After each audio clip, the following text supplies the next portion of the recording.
Livro de 1 Reis, capítulo 12, versículo 1 diz assim: Roboão foi a Siquém, onde todos os israelitas tinham se reunido para proclamá-lo rei. Assim que Jeroboão, filho de Nebate, que estava no Egito, onde tinha fugido do rei Salomão, soube disso, voltou de lá. Depois disso, mandaram chamá-lo. Então ele e toda a Assembleia de Israel foram ao encontro de Roboão e disseram: Teu pai colocou sobre nós um jugo pesado, mas agora diminui o trabalho árduo e este jugo pesado, e nós te serviremos. Roboão respondeu: Voltem a mim daqui a 3 dias. Então o povo foi embora. O rei Roboão perguntou às autoridades que havia servido ao seu pai Salomão durante a vida dele: Como vocês me aconselham a responder a este povo? Eles responderam: Se hoje fores um servo deste povo e servi-lo, dando-lhe uma resposta favorável, eles sempre serão teus servos. Roboão, contudo, rejeitou o conselho que as autoridades de Israel lhe tinham dado e consultou os jovens que haviam crescido com ele e o estavam servindo. Perguntou-lhes: Que conselho vocês me dão? Como devemos responder a este povo que me diz: Diminui o jugo que teu pai colocou sobre nós? Os jovens que haviam crescido com ele responderam: A este povo que te disse: Teu pai colocou sobre nós um jugo pesado, torna-o mais leve. Dize: meu dedo mínimo é mais grosso do que a cintura do meu pai. Pois bem, meu pai lhe impôs um jugo pesado, eu o tornarei ainda mais pesado. Meu pai os castigou com simples chicotes, eu os castigarei com chicotes pontiagudos, em algumas versões, escorpiões. 3 dias depois, Jeroboão e todo o povo voltaram a Roboão, segundo a orientação dada pelo rei: Voltem a mim daqui a 3 dias. E o rei lhe respondeu asperamente, rejeitando o conselho das autoridades de Israel, seguiu o conselho dos jovens e disse: Meu pai lhes tornou pesado o jugo, eu o tornarei ainda mais pesado. Meu pai os castigou com um simples chicote, eu os castigarei com chicotes pontiagudos. E o rei não ouviu o povo, pois esta mudança nos acontecimentos vinha da parte do Senhor, para que se cumprisse a palavra que o Senhor havia falado a Jeroboão, filho de Nebate, por meio do silonita Aías. Quando todo Israel viu que o rei se recusava a ouvi-los, respondeu ao rei: Que temos em comum com Davi? Que temos em comum com o filho de Jessé? Para as suas tendas, ó Israel, cuide da sua própria casa, ó Davi. E assim, os israelitas foram para as suas casas. Nós vamos continuar a leitura na proporção que a gente estiver pregando. Nosso Deus, nós te louvamos pelo texto que agora foi lido e pedimos de sua parte a bênção para expor a tua santa palavra. Não há sabedoria em mim se não vier do Senhor. Não há mudança no coração daqueles que ouvirão essa palavra se o Senhor não falar. Então fala conosco, Senhor, através de sua palavra. E não seja apenas a minha voz, mas que seja a voz do Senhor falar com os nossos irmãos, inclusive comigo aqui esta noite. Isto eu te peço, em o nome de Jesus. Amém. Meus irmãos, há alguns anos atrás, não nosso, mas no contexto histórico, o grande rei, o grande sábio Salomão, no auge de seu temor para com Deus, escrever alguns provérbios que ficaram fixado nas mentes das pessoas. Um desses provérbios é que a soberba precede a queda. O que Salomão queria dizer é que todas as vezes que alguém vai cair, antes de cair, ele estava em soberba. A queda, ela sempre será posterior a um coração soberbo, a um coração altivo, a um coração que não deseja servir, mas deseja ser servido. Ele olha para as pessoas sempre de cima para baixo, e não simplesmente um com os outros. Outro provérbios que Salomão disse é que a resposta dura suscita furor, mas a palavra branda produz sabedoria entre os simples. O que ele queria dizer era que normalmente em uma confusão, quando um não quer, dois não briga. Sempre haverá divórcio, separação, confusão, quando há uma arrogância feita por quem é soberbo, ou uma arrogância que é uma reação daqueles que ouvem a palavra de alguém que também é soberbo. Nenhum de nós somos chamados para agir com soberba, nem muito menos com arrogância. No reino de Deus nós temos um padrão de humildade e de serviço. João capítulo 12, Jesus Cristo vai dar o exemplo máximo de humildade, quando Jesus tira sua capa, coloca a toalha sobre seus lombos, e então vai lavar os pés do discípulo e diz: vocês viram o que eu fiz? Então o maior serve ao menor. Vocês viram isso? Se eu sou Senhor de vocês, e como Senhor eu servi a vocês, agora vocês também devem ir e servir aos outros. No reino nós não procuramos ser servido. No reino nós procuramos servir. Quem não deseja servir, deseja ser servido. E esse desejo nasce de um coração soberbo. Ninguém deseja ser servido sem achar que tem direito de ser servido. E isso já é soberba. Quando nós achamos que temos méritos de alguma coisa e que todos devem estar aos nossos pés para nos servir, isso já foi um coração tomado pela soberba. Nós não fomos chamados para viver em soberba, nem muito menos fomos chamados para a arrogância. Soberba e arrogância são duas irmãs. Alguém soberbo é alguém que exige que as pessoas lhe sirvam. E quando as pessoas não o servem, esse soberbo vai tratá-la com arrogância. As duas coisas andam juntas. Soberba e arrogância são as duas servas da destruição. Sempre quando há um divórcio, procure saber: houve soberba e houve arrogância. As duas estavam lá. Sempre quando há alguma briga, a arrogância e a soberba estavam lá juntas. Alguém que quer que os outros lhe sirvam, e quando não serve, esse alguém trata o outro asperamente, simplesmente por achar que tem mérito de alguma coisa.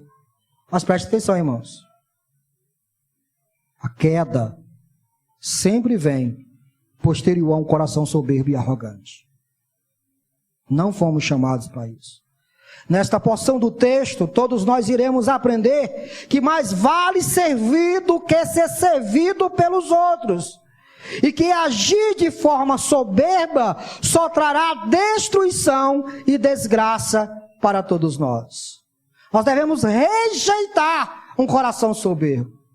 Na nossa tratativa uns para com os outros, nós devemos ser leais, mansos, pacatos um para com os outros, e não arrogante, no intuito de que os outros devem nos servir.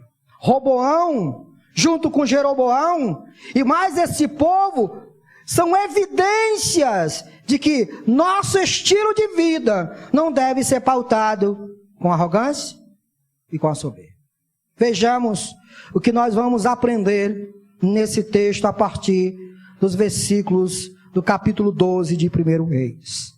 Por que que a soberba e a arrogância trazem destruição? Simples. Porque a soberba e a arrogância, ambas, produzem marcas ao nosso redor.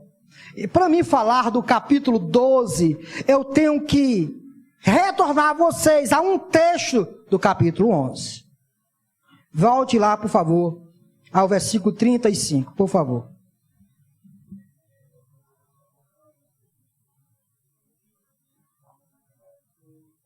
Do capítulo 11.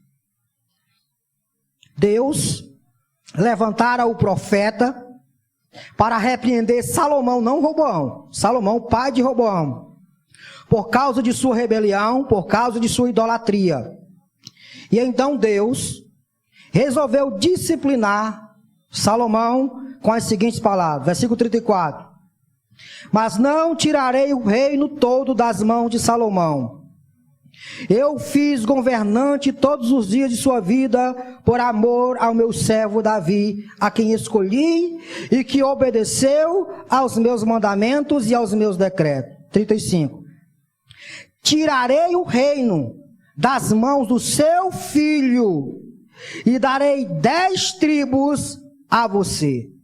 Darei uma tribo ao seu filho, a fim de que o meu servo Davi sempre tenha diante de mim um descendente no trono. O que esse texto está dizendo? Salomão se desviou do Senhor, por causa do seu desvio.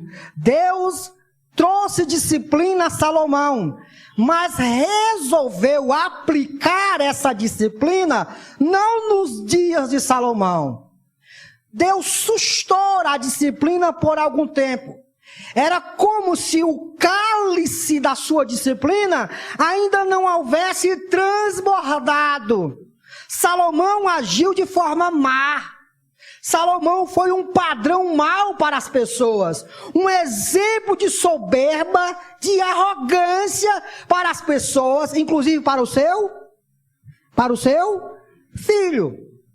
Salomão foi um péssimo exemplo de vida humilde, de vida pacata, de vida mansa, de vida de contentamento. O que foi que aconteceu?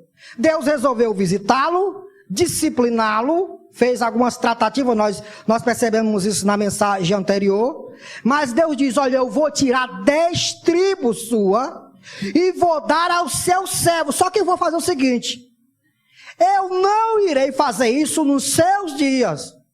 Eu vou visitar Israel nos dias de teu filho, e nos dias de teu filho, eu irei aplicar essa disciplina. O que eu quero dizer com isso, irmãos? Por que a soberba e a arrogância são duas servas da destruição? Esses dois pecados, eles produzem marcas em quem está ao nosso redor.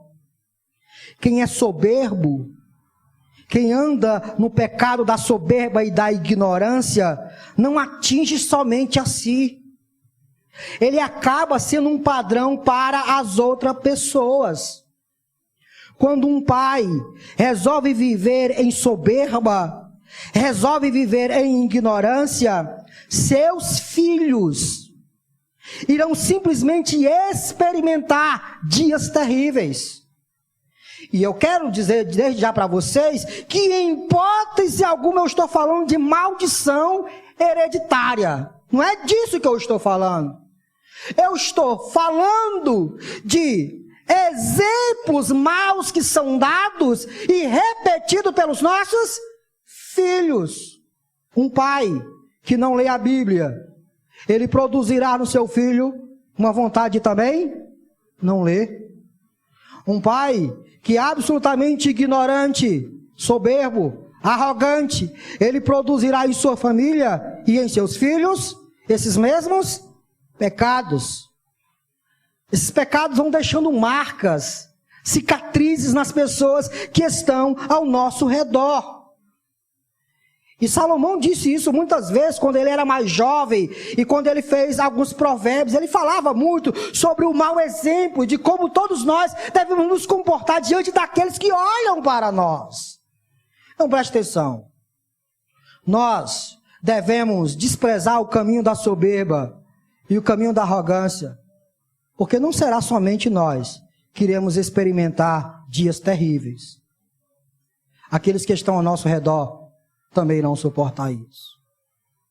Uma segunda coisa que todos nós devemos analisar, e agora eu retorno para o capítulo de número 12, para que vocês entendam isso, tá bom? Por que que esses dois pecados são as duas servas da destruição? Simples. Porque além de produzir marcas em quem está ao nosso redor, esses dois pecados enlouquecem os nossos sentidos. São coisas que são ditas aqui nesse capítulo a respeito de Roboão. Primeiro, veja o que acontece com Roboão. Salomão morre. A coisa natural era que agora Roboão subisse ao trono. Mas o povo deveria reconhecer Roboão como seu rei. O que Roboão faz? Marca uma reunião na cidade de Siquém, que era uma cidade padrão para essas coisas. Se você for ler os textos sagrados, normalmente Siquém é uma cidade pontual, onde sempre acontece esse tipo de reunião nas Sagradas Escrituras. Roboão marca uma reunião com todo Israel, para que Israel reconhecesse Roboão como seu rei. Meus irmãos, o que o povo diz para Roboão? Roboão é o seguinte: se você aliviar o fardo pesado que teu pai colocou sobre os nossos ombros, nós te serviremos a nossa vida inteira. Se você for lendo os textos anteriores, e principalmente o texto de Samuel também, você vai perceber que Salomão tinha projetos imponentes. Salomão queria construir o templo, o palácio, a cidade de Jerusalém. Ele queria ornamentar, ele queria criar um verdadeiro paraíso em Jerusalém. Um reino riquíssimo. E para que Salomão colocasse isso em prática, o povo deveria se submeter a Salomão. O povo deveria pagar impostos. Vocês estão pensando que imposto é de hoje, é? Tem gente reclamando de imposto aí. O problema não é o imposto. O problema é um imposto mal administrado. Mas o imposto sempre houve, irmãos. E o imposto foi criado sempre para o bem do povo. O governo faz as suas taxativas para arrecadar, porque o Estado não produz dinheiro. Quem é que produz dinheiro? O povo. Mas como é que o Estado vai cuidar do povo se o Estado não tiver dinheiro? Como é que o Estado vai cuidar das estradas se o Estado não tem dinheiro para criar as estradas? Então o Estado faz uma tratativa com o povo para que o povo pague impostos, para que então o Estado crie estradas e outras coisas. Essa é a normalidade da coisa, né? Aqui no Brasil não é assim não. Abra comigo sua Bíblia em 1 Samuel capítulo 8. 1 Samuel capítulo 8. Quando o povo resolveu que a melhor coisa para eles era ter um rei. O povo ainda não tinha um rei. Então eles chamam Samuel e pedem que Samuel unja um rei para que o povo de Israel tenha um rei como todos os outros. Olha o que Deus diz no capítulo 8 e no versículo 10. Samuel transmitiu todas as palavras do Senhor ao povo que estava lhe pedindo um rei, dizendo: o rei que reinará sobre vocês reivindicará como seu direito o seguinte, é direito do rei: ele tomará os filhos de vocês para servi-los em seus carros de guerra. O que significa? Ele vai ter que fazer polícia.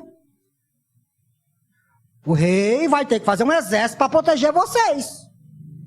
Então ele vai tomar os filhos de vocês para fazer o seu exército, né? E em sua cavalaria, e para correr à frente dos seus carros de guerra. Colocará alguns como comandantes de 1000 e outros como comandantes de 50. Ele os fará arar as terras dele, fazer a colheita e fabricar armas de guerra e equipamentos para os seus carros de guerra. Tomará as filhas de vocês para serem perfumistas, cozinheiras e padeiras. Tomará de vocês o melhor das plantações, das vinhas e dos olivais, e o dará aos criados dele. Tomará 1/10 dos cereais e da colheita das uvas, e o dará aos seus oficiais e aos seus criados. Também tomará de vocês para o seu uso particular os servos e as servas, e o melhor do gado e dos jumentos, e tomará de vocês 1/10 dos rebanhos, e vocês mesmos se tornarão escravo deles. Naquele dia, vocês clamarão por causa do rei que vocês mesmos escolheram, e o Senhor não? E o Senhor não? O que Deus está dizendo? Israel, deixe dessa besteira de querer um rei. Eu cuido de vocês. Não, quero o rei. Quer? Pois está aqui, é o direito do rei. O rei vai fazer tudo isso aqui. O fato é que depois de passar do tempo, Salomão pôs em prática todo esse direito, reivindicando do povo os seus impostos, porque Salomão tinha projetos faraônicos, imponentes, construiu o templo com ouros vindo de lugares longínquos, e tudo isso requeria do povo sacrifício, impostos, e o povo aceitou na época de Salomão? Sim, o povo foi voluntário. É para a construção do templo? Vamos. É para a construção do palácio? Vamos. É para ornamentar Jerusalém? Vamos. O fato é que o povo resolveu fazer isso. Só que aí Salomão constrói o templo, Salomão constrói os muros, Salomão constrói, por exemplo,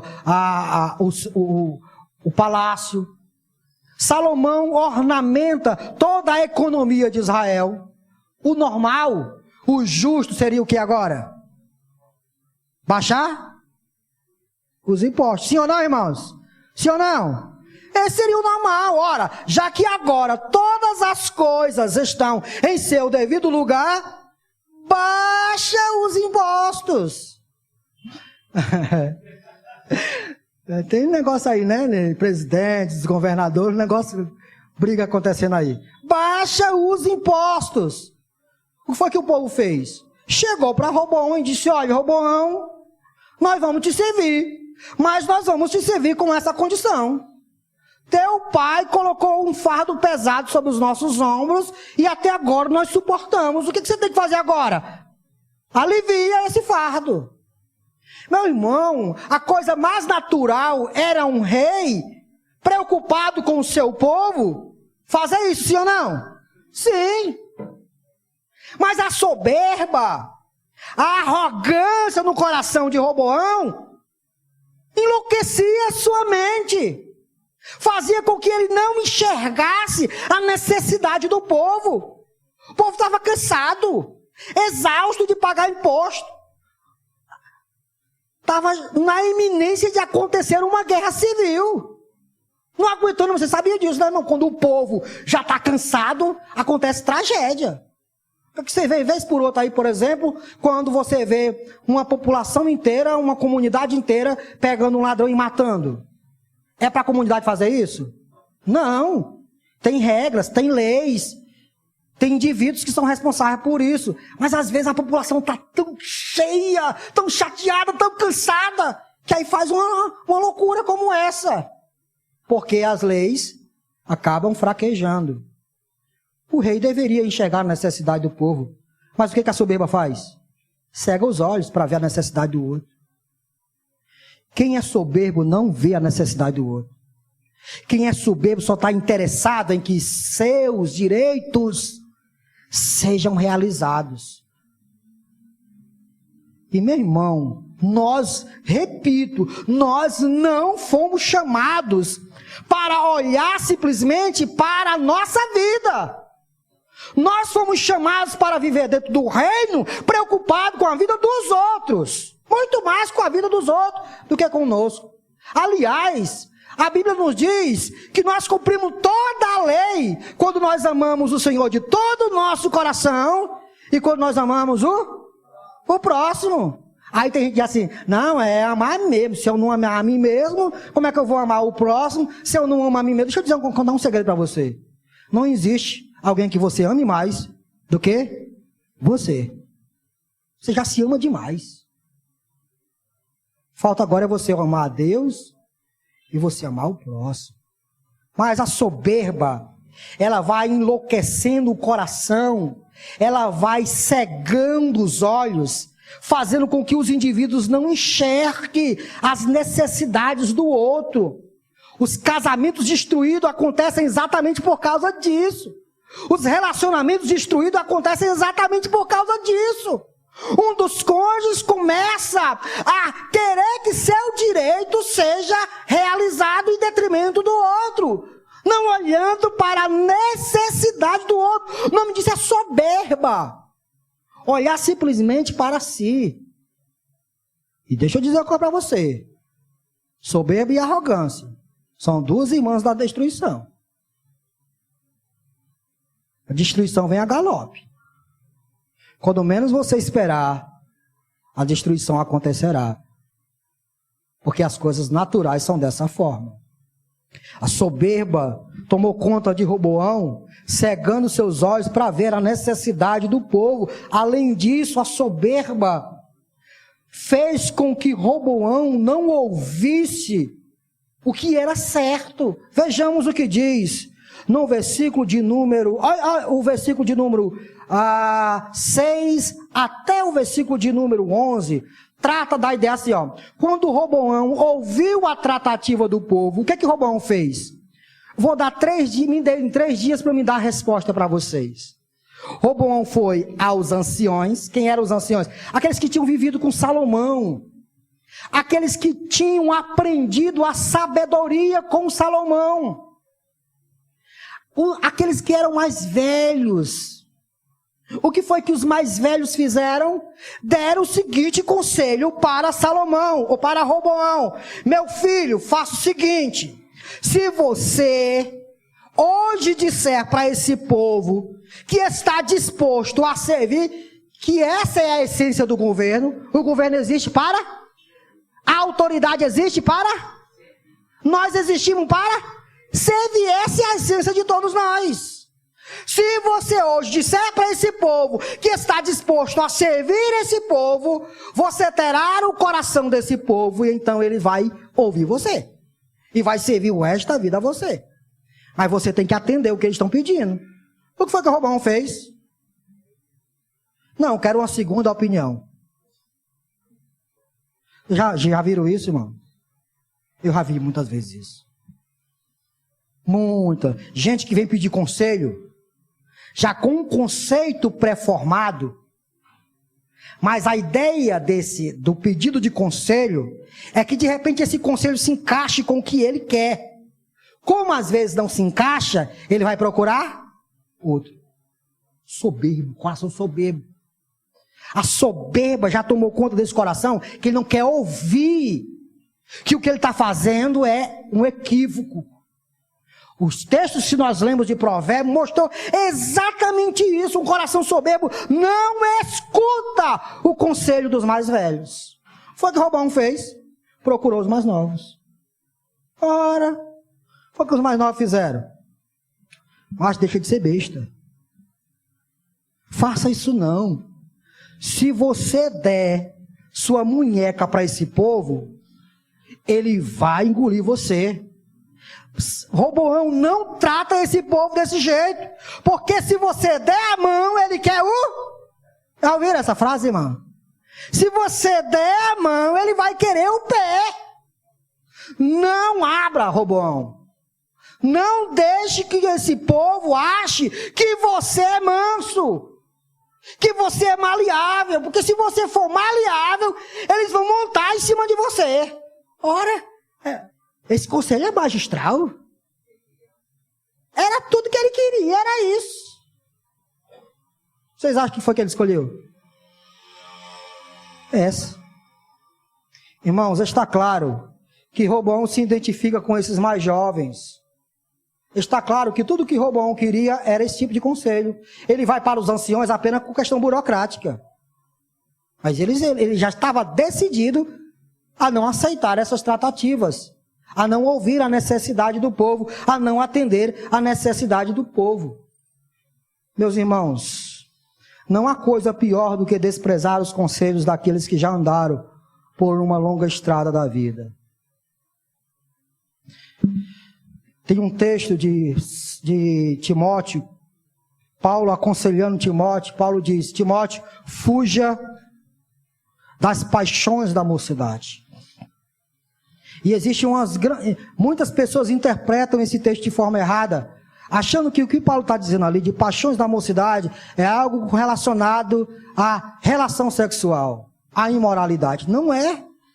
Todo o contexto daquele texto mostra que o que Paulo está dizendo ali: fuja de um espírito arrogante, fuja do desejo de ganhar uma briga, fuja do desejo de olhar os outros. Timóteo, você é o pastor da igreja, e como pastor, fuja do desejo de olhar os outros de cima para baixo. A ideia do texto ali é exatamente essa, quando Paulo está aconselhando Timóteo. Timóteo, como pastor da igreja, não deveria agir de forma soberba, mas ele deveria tratar os mais velhos como pai, e os mais novos como seus irmãos. Em hipótese nenhuma, olhar os outros de cima para baixo. Irmãos, eu posso dizer uma coisa para vocês. Eu posso dizer isso bem claro para vocês. Vocês podem até achar que eu não tenho sucesso, que eu não sou alguém realizado, que eu não sou alguém bem-sucedido, porque eu não tenho um carro, eu não tenho um belo emprego do ano, eu não tenho... O que é que você acha que é sucesso na vida? Mas se tem alguém que acredita piamente que eu sou bem-sucedido, sou eu. Para mim, não tem uma alma, eu estou dando uma de Lula agora, para mim, não tem uma alma sequer nesse mundo que seja mais bem-sucedido do que eu. Eu sou bem-sucedido. Mas deixa eu dizer uma coisa para vocês. Toda a minha vida foi caminhar com os mais velhos. Eu tenho quase 30 anos de fé. Mas os passos que eu andava não eram com pessoas da mesma idade que eu. Sempre participei de conjunto de jovens, mas a minha turma, as pessoas que eu me cercavam, era o pastor, eram os diáconos, era um pregador, eram pessoas mais velhas, que olhava para seus exemplos e então levava seus exemplos para a minha vida. De forma que hoje, eu tenho um lar, eu tenho uma bela esposa, linda, maravilhosa, tenho um filho, tenho uma igreja. Posso dizer para vocês que os únicos problemas da minha vida é a igreja. Tem mais um. Tem ganho mais bem sucedido que eu? Não. Aqui há um princípio para todos nós. Não rejeitem o conselho daqueles que já andaram uma boa caminhada. Escute-o. Sente-se e pare para escutar essas pessoas. Os mais jovens que aqui estão, ouçam. Prestem atenção a essas pessoas. Um cego guiando outro cego só vai dar num lugar. Buraco. Um jovem desmiolado aconselhando outro jovem desmiolado. Vai dar aonde? Aonde, irmão, vai dar? Meu Deus, se o futuro do nosso Brasil for esse jovem desmiolado de hoje,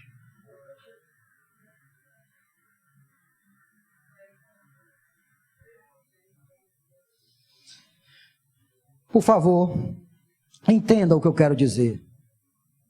Um coração soberbo recusa ouvir os mais velhos. Um coração soberbo recusa ver a necessidade dos outros. Mas preste atenção que o texto vai se descrevendo e mostrando que o autor não planeja apenas descrever a soberba de Roboão, mas também deseja descrever a soberba de Jeroboão e também do povo. Dessa forma, o autor quer dizer que a soberba faz com que nós possamos agir de forma errada. O texto mostra que esse povo barganhou, que esse povo quebrou alianças e que esse povo tirou a vida de um próximo. Vejamos comigo quando o versículo 2 diz assim, versículo 2 até o 4. Assim que Jeroboão, filho de Nebate, que estava no Egito, para onde tinha fugido o rei Salomão, soube disso, voltou de lá. Depois disso mandaram chamá-lo. Então ele e toda a Assembleia de Israel foram ao encontro de Roboão e disseram: teu pai colocou sobre nós um jugo pesado, mas agora diminui o trabalho árduo e este jugo pesado, e nós te... Peraí.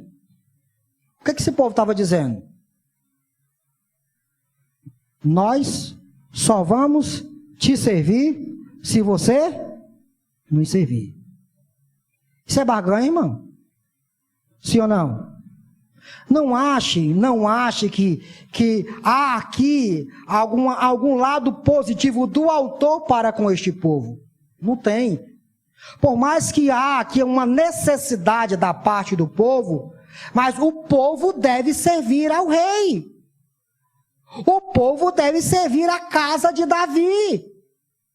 O povo tem todo o seu direito de reagir e dizer o que ele precisa.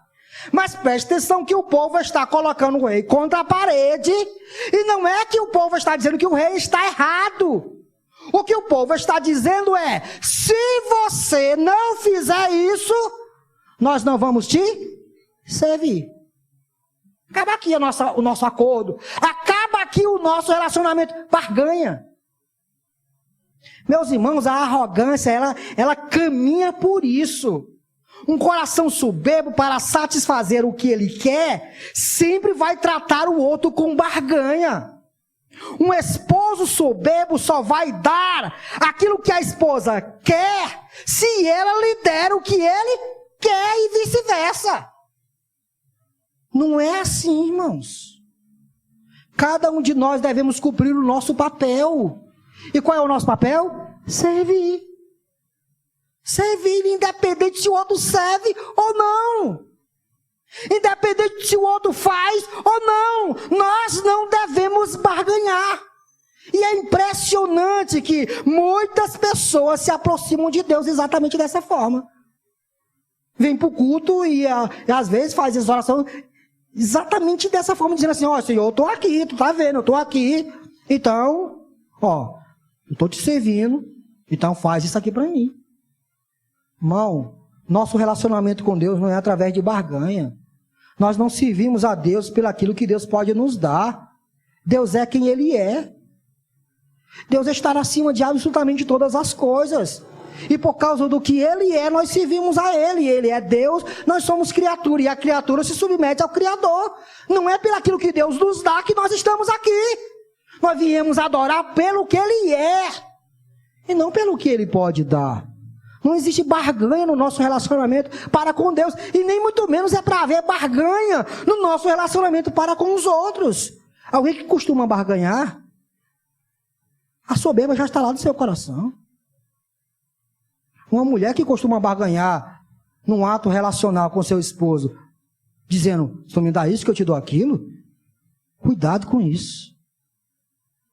Seu coração já está sendo tomado por um olhar somente para você. Você está olhando somente para você, para você, para você. E você não foi chamado para olhar para você. Você foi chamado para olhar para a necessidade do outro, para servir ao outro. E não importa se o outro lhe serve ou não. Quer ver? 1 Coríntios, por favor, capítulo de número 13, aliás. Eu já sei qual é, pastor, sabe mesmo. 1 Coríntios, capítulo 13. 13. Versículo de número 4. O amor é paciente. O amor é bondoso. No amor não tem inveja. No amor não se vangloria. No amor não tem orgulho. O amor não maltrata. O amor não procura seus interesses.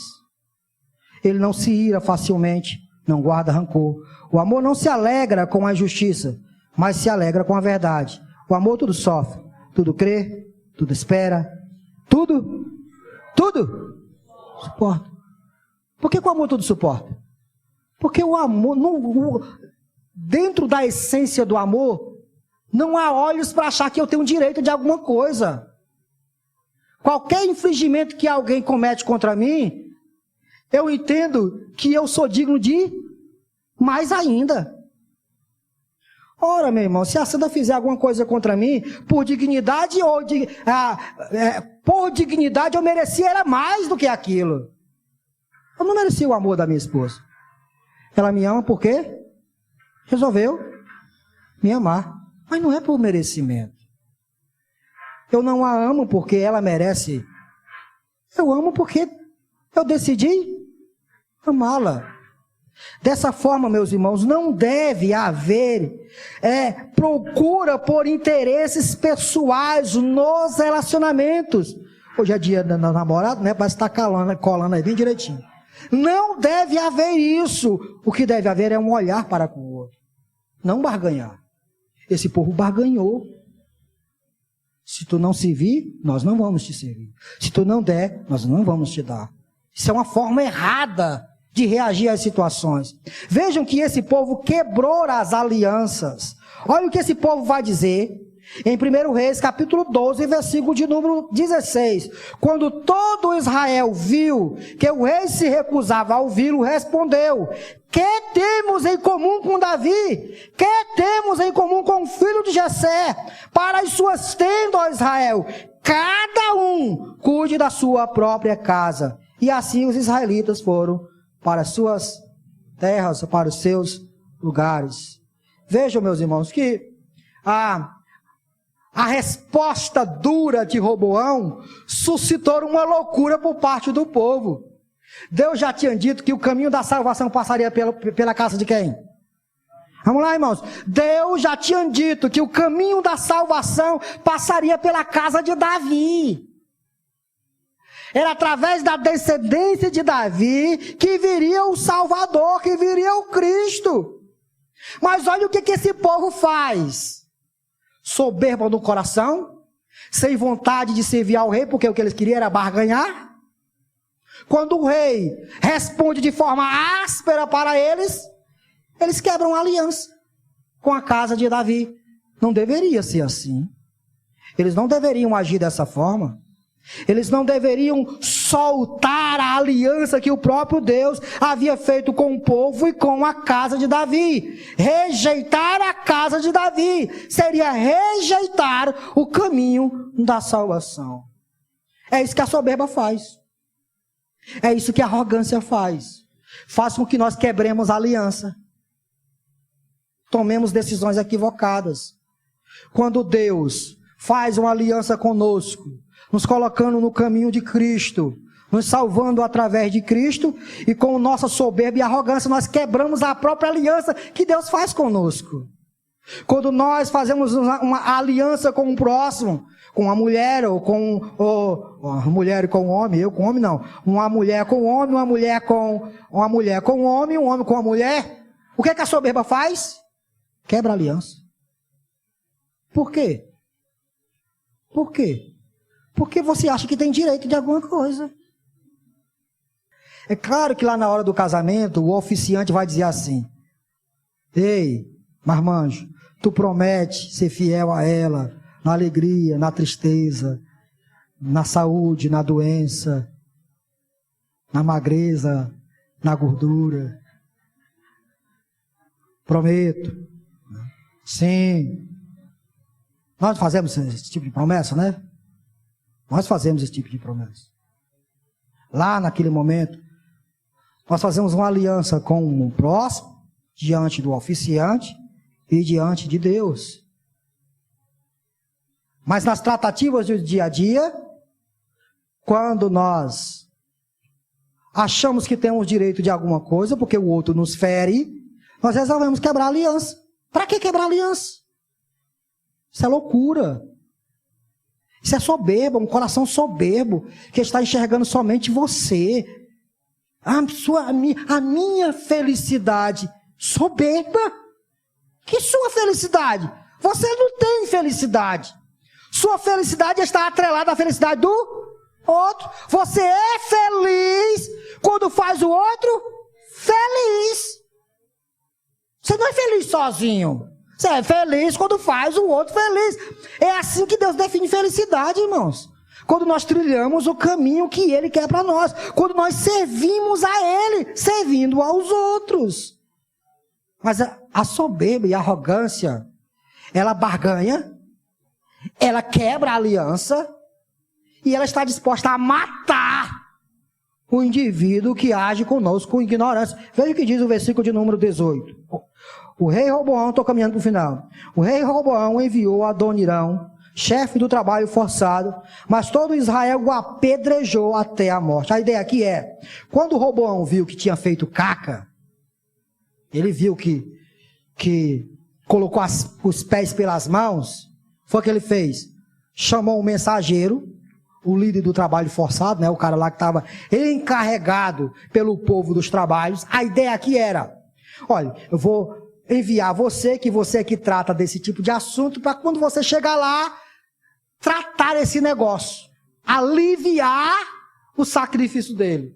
O rei agora está vendo que tinha feito, né, coisa que não deveria. Só que o que o povo fez? Matou o mensageiro.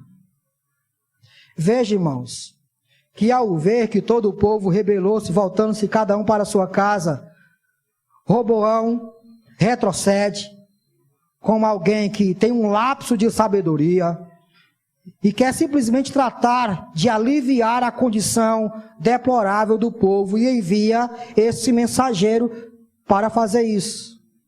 Mas o povo, com soberba e arrogância entranhada em seu coração, pouco importa. O que o povo está dizendo é, nós não serviremos mais a ninguém. Não vamos servir. Soberba. E matou esse cara. Coração soberbo está disposto a matar, irmãos. Quebrar a aliança é matar. Odiar o próximo é matar. É isso que a soberba e a ignorância faz, e a arrogância faz. São duas irmãs que levarão à destruição. Mas eu acho que o ponto alto aqui desse texto, claro que o autor quer descrever todas essas tragédias que estão acontecendo aqui, mas percebam que o ponto alto para mim está no versículo de número 21. Quando o povo mata o mensageiro de Roboão, o que Roboão faz? Monta no seu cavalo, corre para Jerusalém, e o que Roboão faz, irmãos? Prepara todo o seu exército. Ai, eles não querem me servir, não? Então eles vão ver o que é bom para tosse. Vou trazer eles abaixo de guerra. Vejam, o que foi que ficou para Roboão? A tribo de Judá e a tribo de Benjamim. E as outras 10 tribos se dispersaram. O que foi que Roboão fez? Juntou a tribo de Judá e de Benjamim, fez um grande exército e marchou contra todas essas outras 10 tribos. Ia haver morte, irmão, sim ou não? Muita morte. Muita morte ia acontecer aqui. Muitas pessoas iriam morrer nesta guerra. Mas o que Deus faz? Deus vai lá e mexe com o negócio. Deus vai lá e intervém. Leia comigo o versículo de número 21. Quando Roboão, filho de Salomão, chegou a Jerusalém, convocou 180.000 homens de combate das tribos de Judá e de Benjamim para guerrearem contra Israel e recuperarem o reino. Entretanto, veio esta palavra de Deus a Semaías. Alguns ouvidos talvez não vão entender isso aqui, e eu vou falar uma verdade para vocês. Eu também não entendo, mas eu já me submeti. Tá bom? Versículo 22. Entretanto veio esta palavra de Deus a Semaías, homem de Deus. Versículo 23 diz: diga a Roboão, filho de Salomão, rei de Judá, as tribos de Judá e Benjamim e ao restante do povo. 24. Assim diz o Quem é que diz? Não saiam à guerra contra os seus irmãos israelitas. Voltem para casa, todos vocês, pois fui eu quem fiz isso. Vai dormir com esse barulho, irmão?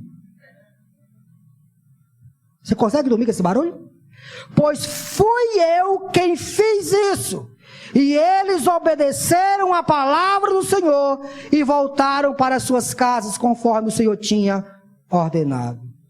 Meus irmãos, como eu disse, neste caso aqui, Deus intervém em misericórdia e faz com que Roboão entenda que tudo o que estava acontecendo vinha exatamente do próprio, toda essa tragédia. O que foi que Deus tinha dito lá na época lá de Salomão, vocês lembram?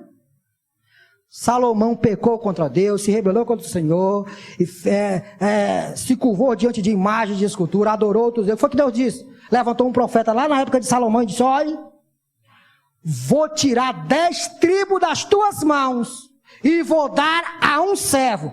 Mas não vou fazer isso nos teus dias. Vou fazer isso nos dias dos teus filhos. É eu que vou fazer isso. Chegou o dia, irmão. Na ótica de Roboão, o que ele estava vendo? 10 tribos se rebelando contra ele. Naturalmente, o que ele tem que fazer? Se aparelhar, formar o seu exército e trazer esse povo de volta. Essa é a ótica humana, essa é a visão humana. Nada mais justo, nada mais natural do que isso. Porque diante dos olhos de Salomão, há uma injustiça acontecendo aqui. Olha o que Deus disse para Salomão, para Roboão: volte para o seu lugar. Todos vocês soldados, voltem para os seus lugares. Fui eu que fiz tudo isso aqui. Essa bagunça toda que está acontecendo aqui, fui eu quem fiz. Dá para acreditar nisso, irmãos? Ah, pastor, quem era culpado pela soberba? Quem era, irmão? Quem era culpado de praticar soberba e arrogância? Quem era? O povo, Roboão e Jeroboão. Essas 3 figuras são culpados diante de Deus de cometer o pecado da arrogância e da soberba, mas de um jeito inexplicável, que eu não sei entender. Deus estava por trás de tudo isso. Se Deus não tivesse mexido os pauzinhos, tudo isso tinha acontecido? Não. O que eu quero dizer com isso? Quero dizer o seguinte, e eu termino. Nós temos a mania de dizer que tudo de ruim que acontece conosco é obra do diabo. Ou das pessoas. Normalmente, alguma coisa ruim acontece. Ah, diabo, estou vendo que está me perseguindo. Ou então as pessoas. Porém, aqui vai um conselho. É bom você avaliar isso direitinho. Porque talvez, é bem possível, que essa coisa de ruim que está acontecendo com você, seja obra de Deus. E aí? Vai ouvir Deus? Ou vai lutar contra Deus? Durma com isso.